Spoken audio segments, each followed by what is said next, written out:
Hi again and welcome to the channel. Let's watch another cool episode of Harold Tribune World Youth Forum. What is that old forum? Well, you should watch this video showing above for that. In this episode, teenage foreign delegates are discuss about will Europe ever unite? And participated following students. Guy Edouard WALDVOGEL from Switzerland. Sabine SPECHT from Germany. Willy WIDAR from Belgium. Sabine EWALD FROUIN from France. George KOCETKOV from Yugoslavia. As usual, presenter of the discussion is lovely Mrs. Helen Height-Waller. Let's see the video. Radio Center. Will Europe ever unite? I hope so, but sometimes I doubt it. Germany must be united first. The German unity is the big step towards the European unity. Maybe we'll know in half an hour. We'll see if unity is still among us. I do not agree with Sabine. I think that Western Europe has to unite before Germany can be reunited. I come from Yugoslavia, and I think that the unification is impossible until the Cold War stops.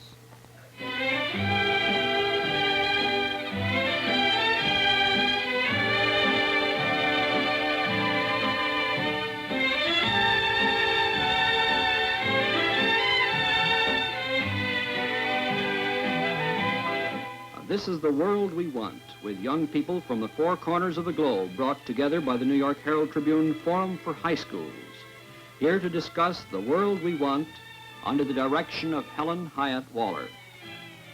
Let me introduce the students that are here to participate in tonight's discussion. First is Guy WALDVOGEL from Switzerland. Guy must have been thinking the other day when he walked home from school about some of the hard questions on Switzerland he couldn't answer. Anyway, he walked right into the living room of the wrong house. When the hostess saw him coming in, she gave a slight scream. I guess she knew more than Guy did about unauthorized entry.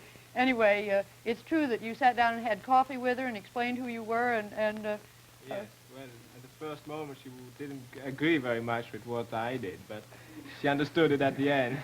Was it the house next to your host family, or how did it Yes, happen? the next block. Wonderful story. Sabine SPECHT comes from Germany, and it's been no help to anybody that the delegate from Germany as well as the delegate from France are both called Sabine. You call Sabine and both France and Germany come. Maybe that's one good step toward the unification of Europe. Willy WIDAR from Belgium has gained 18 pounds since he's been here. He admitted tonight that he now tips the scale at exactly 170 pounds. Here's our other Sabine EWALD from France, and finally George KOCETKOV from Yugoslavia. I don't know how you charmed your host families in the way you have, George, but I just got a letter today that said in the last 2 weeks nobody had ever even been able to beat you to the door first to open it. You were always there pulling people's chairs out for them, and that you're the politest person they've ever seen. Oh, wow. My congratulations to you. Before we begin our discussion, there's an article in the current TV guide on this program from 41st Street to Pakistan. Could have gone even farther around the world, but it gives some of the inside of what goes on in the studio just before the program goes on the air. Well, now our question, will Europe ever unite? How do you want to start? George, I really don't quite see your point. I think that if Europe unites, it will be much more a help for ending the Cold War. Well, I agree with you, but I think that the Europe must be united as a whole, because if we talk only about the unification of Western Europe, then we'll create new strong bloc, and I think that it will arise the dangers of war. Yes, but don't you think that if you start with from a little spot, like United States of America did, for instance, they started with a few states and they grew up, and now they're nearly 49. I think the 49th is coming in Hawaii, if it comes in. It hasn't yet. Oh, it hasn't yet. Well, I mean, why don't try the same thing in Europe? Well, you see, Sabine, that conditions when United States were created were different than they are still now in Europe. And you know that Soviet Russia and Eastern satellite will be afraid of one strong united United States in Europe. Don't you think it'd be good to fighten them for once? I don't know. Sabine, you said that you didn't agree with me, but don't you see that the splitting up of Germany is really a symbol how whole Europe is parted? The big difference between East and West, and you said that you first have to unite West Europe, would we speak about whole Europe? And therefore I think first Germany must be united. So you say the line of Europe is between, the line of Europe is when Germany is not united very near to France, and don't you think it would be better to unite Germany first to form a real bloc and not to have the big difference between East and West? Of course, it would be much better. I mean, if we could unite Western Europe first, and then when we're strong and powerful, we try a discussion with the Russian, and then, I mean, we could do something. You see, we all agree that we can't help uniting Europe. If each country is too small. Europe in itself is too small in the big world to stay like that. We have to be strong, but we have to be strong against the Russian. We have to start at the beginning. I mean, you can't. Now, isn't the beginning done already? How? Yeah, what did you want to say? I think we have a wrong point of view, because if you want to unite Europe, it's not on the basis and with the purpose of fighting Russia. I don't see why. But I think the purpose of a united Europe is to raise the standard of living within Europe. And that's another purpose.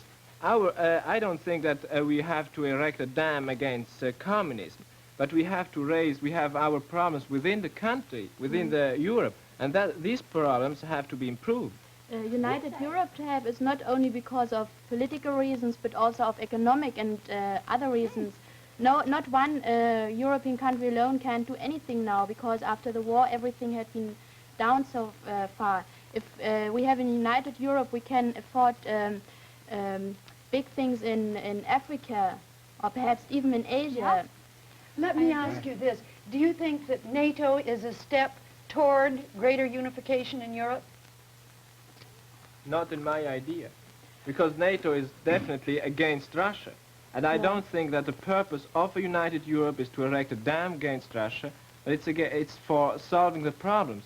We have a very unhealthy situation now in Europe, because we need the help of United States, and we got I don't know how many millions since the war ended. Now, if Europe could be united, I think within years we would be able to support ourselves and to live on our own without the help of another countries. Do you think, let me just ask one question on this subject, George. Do you think that America, the United States, has pressed too hard for unification in Europe, or not hard enough? No. I think they did in one way, but one thing which we can need and which we can use from the United States is what I saw here, the idea of cooperation. Because in United States, for instance, if you want to say it in just one statement, United States is composed of 180 millions of people, while in Europe we are divided in 200 millions of people. That's not quite the same. United States is composed of 180 million people. Europe is divided. That's Yes. a pretty good way to put it. Now, I think speaking as a European, the pressure was a bit hard, but speaking as a German especially, it wasn't, because we knew that we needed it, and we could have never done so much without it. Any reactions on that? Well, I have quite a reaction. It's the fact that what Guy said about the NATO. Guy told me a few days ago that he didn't know exactly what was the NATO, and he's speaking of it now. He's probably Yes, learned. but He's been doing some homework. I have read quite a lot about it, and I have my opinion now, and I read all this in the school where I was before, all the papers they had about United Europe, and that's how I made my point. Is it true that the questions you get asked in your host schools make you learn lots more about your own country and your own Yes, continent it than helps, you knew? yes. Now, George, you wanted to make a point a Well, moment ago. One of the reasons for the unification of Europe is a peaceful world. And I think that NATO is not the way for the peaceful world. Because That's when what I you- wanted to Wait, let say. him finish, Sabine. Excuse me. You know, the NATO has some reasons, ideological and political, namely the fighting against the communism. Well, you know that the war in present is an absurd, and the ideological war even more. You say war is absurd. Sure. No. George, Absurd. no, excuse me. George, but the communist countries have their forces too, and I'm sure that they have far more. We are going to have 12 divisions, and the communist countries together have 220. They are doing the same as we are doing. But you know, that's not a peaceful way. No. That's not. But Are you speaking we about both parts or only about the western part? Well, we should find out the way, peaceful way, you know, because then if we create another bloc in Western Europe, then the danger of world will arise. But Well, George, but you know that the NATO is a pact, and it's written nowhere that it is against the communists. It Yes. is written against an eventual aggression, and the eventual aggressor now could only be the communists. The Soviet bloc, that's the only bloc that is possible. yes, Well- and don't you think that if the countries feel they are protected against the war, they will say, well, it's all right, we're protected. Let's think of something else, and they'll prepare the peace by in the economical way or I don't know, cultural way or. But we can't, you see, that's the organization which is formed from above. But the United Europe will be should be the consequence of the relations between European countries. Let's talk a minute about how we're getting that European feeling, particularly in schools, among young people. I wonder, which one of you is the best European, would you say? Oh, I am think- the best. No, European. he is the best. He is the best European. Will you As a speak for Swiss- yourself? As What? a Swiss, he is. Well, I can, if that's what you mean, that we have three different cultures, German, French, and Italian, and all of them live very well together. There are basically differences in the languages, in their culture, but there's no problem today about living together in one country. Do you feel more Swiss than European? No, I think I feel, especially since I have been in the United States, much more European than Swiss. You've just got to talk to him and you find out immediately that he isn't Swiss but European. I think I'm Much quite better than European too. We have the English, we have the Americans, the English people, and the French people now for 10 years in our country. And I think I wanted to ask you.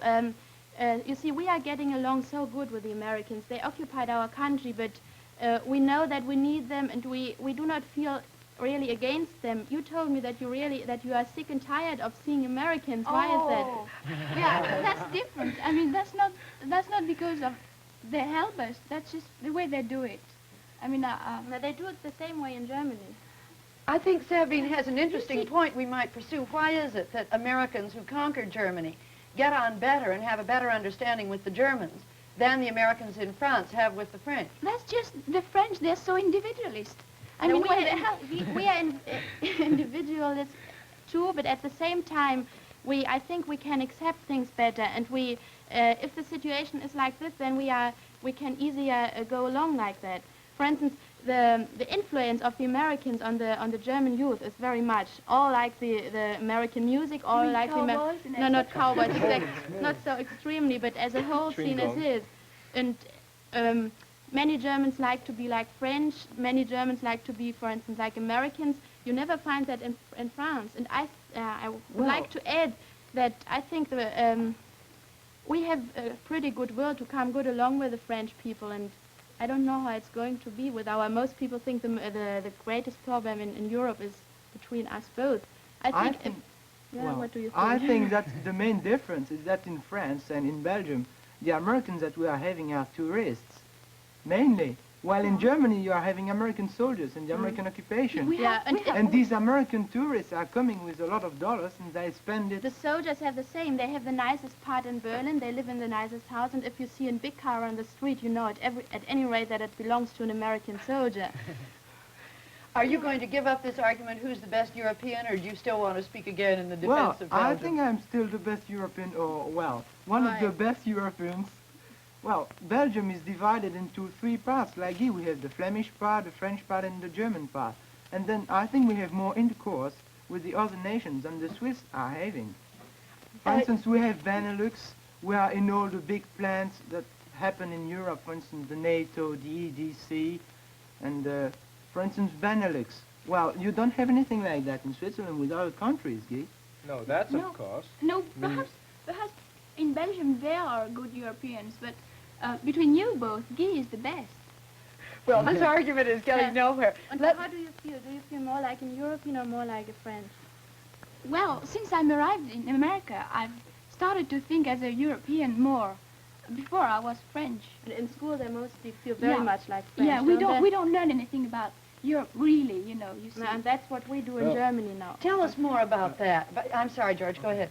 Well, I would like to say that maybe it would be very helpful if we in our schools over there in Europe learn in the spirit of European citizenships.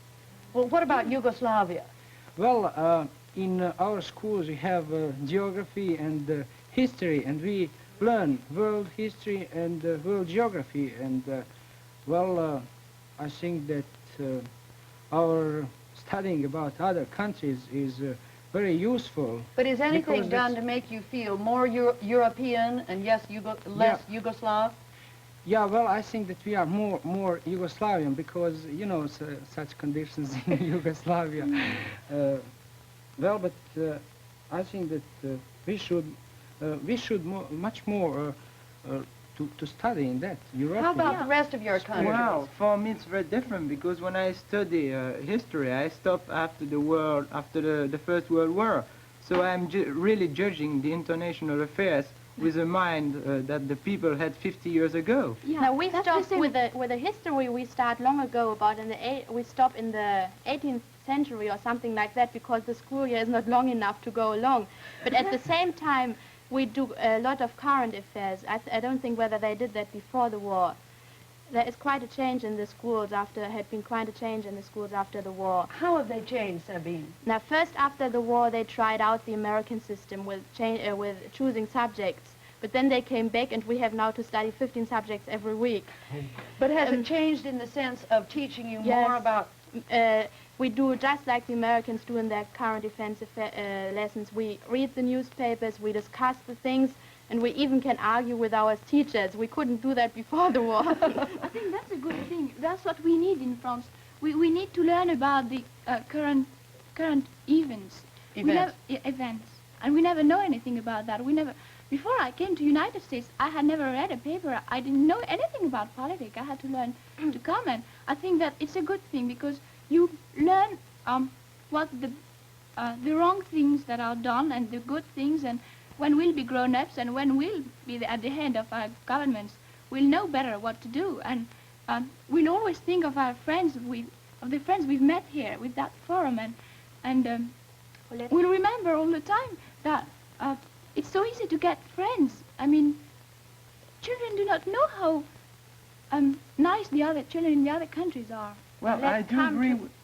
Let's come back to the United Europe. We want to know. Well, that's what I wanted to say. We have very strong barriers with these history courses and these differences of languages.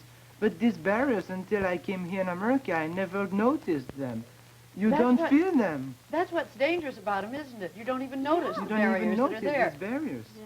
What about your schools? I think if we wait in our schools until the Minister of Education changes the courses and changes the kind of history lesson, introduces current events, we could wait for generations.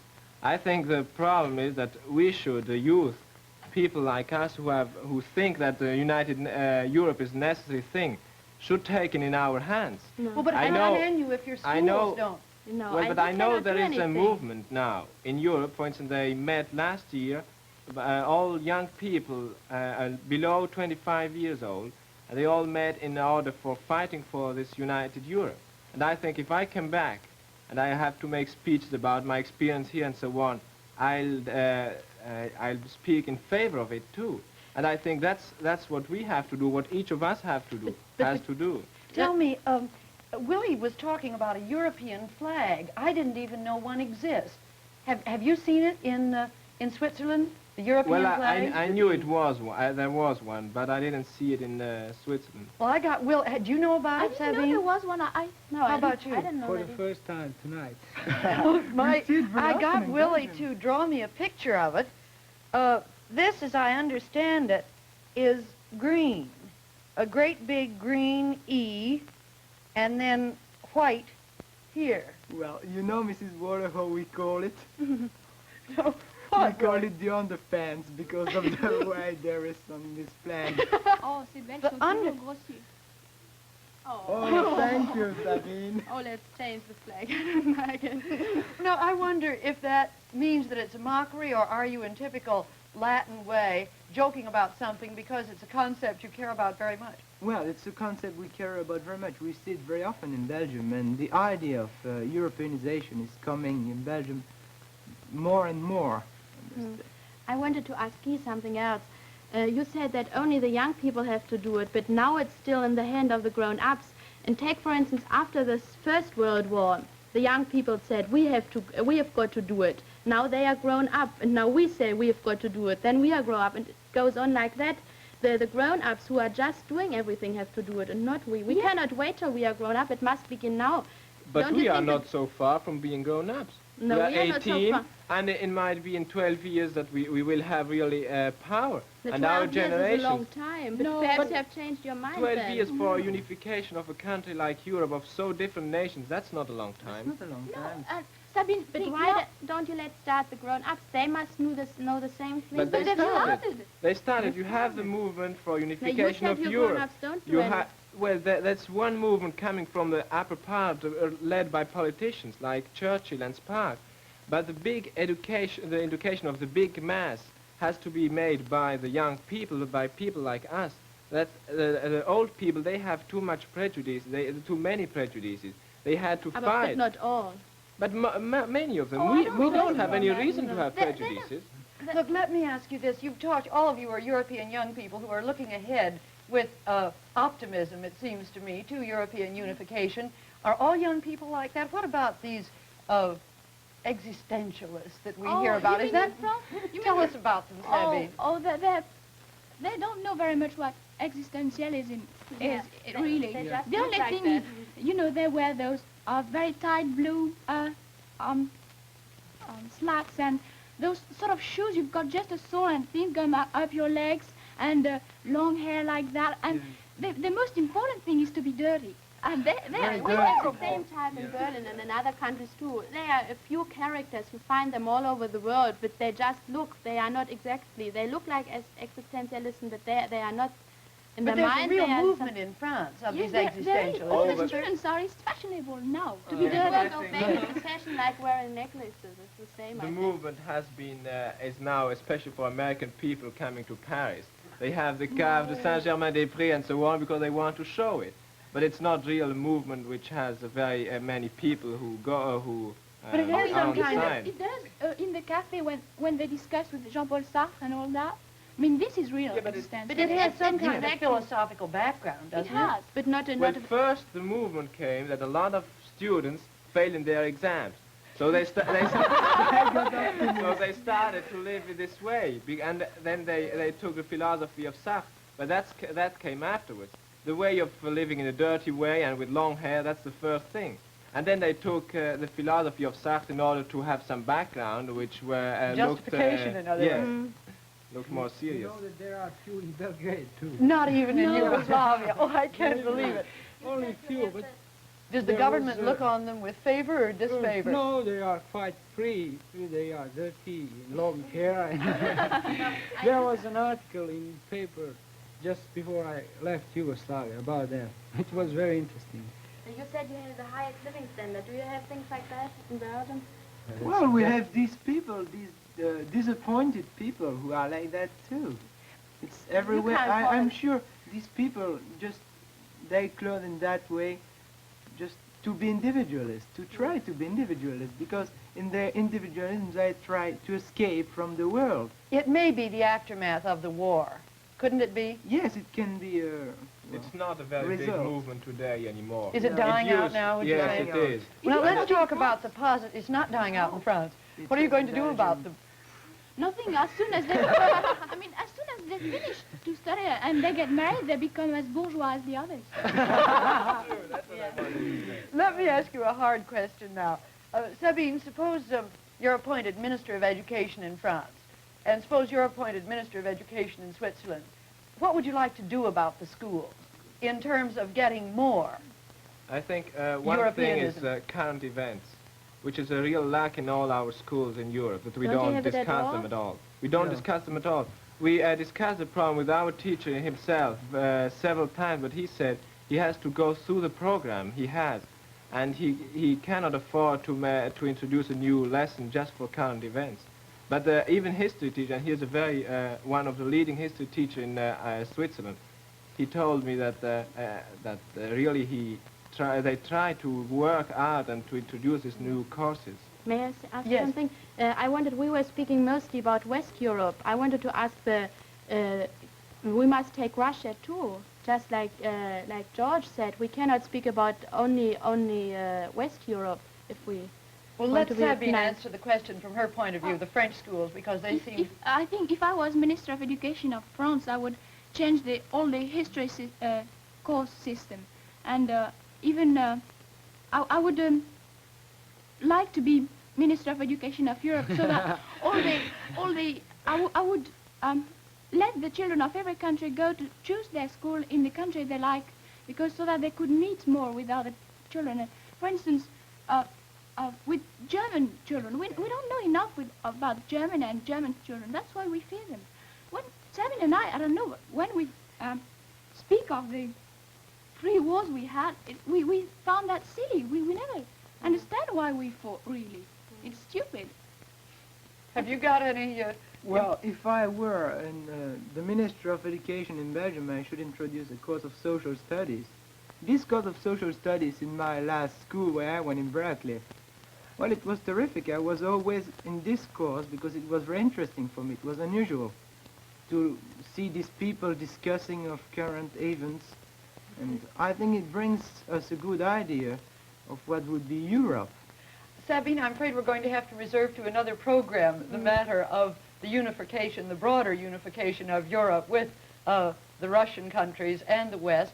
Now we've only got about a minute left. I wonder, in conclusion, if each of you would like to, maybe this isn't fair, would you like to suggest what you would give as a Swiss to further European unification? I think I speak personally because a lot of people wouldn't understand my point of view in Switzerland, but I would give up my neutrality. We are just giving something up. We are waiting with our unification, and we are going to get an army for West Germany, for West Europe, and that's what we give up. I should give up my standard of living, which is certainly the highest in Western Europe. What do you say? No, wait, don't get into another argument now. Sabine, what would you give up? Would you give up the French language? Oh, no, not a French language. What would you give up? Individualism? Oh, no, not individualism. France wouldn't be France without individualism. How about you, George? How's Sabine Well, think? if we have some prejudice about capitalism, which are barriers for the unification of Europe, I believe that we'll be very glad to give them up. Well, on that subject, capitalism and communism, certainly there are prejudices that, or at least increased understanding Yeah, that needs to be. I'm sorry, our time is up, and we haven't gotten on to the broader questions. Next week, we're going to talk a bit about some of the differences in family life, our parents' generation, whether their ideals are valid for ours or not. Tonight, you've been listening to 5 Europeans discuss Will Europe Ever Unite? They were Guy WALDVOGEL from Switzerland, Sabine SPECHT from Germany, Willy WIDAR from Belgium, Sabine EWALD from France, and George KOCETKOV from Yugoslavia. This is Helen Hyatt Waller saying good night.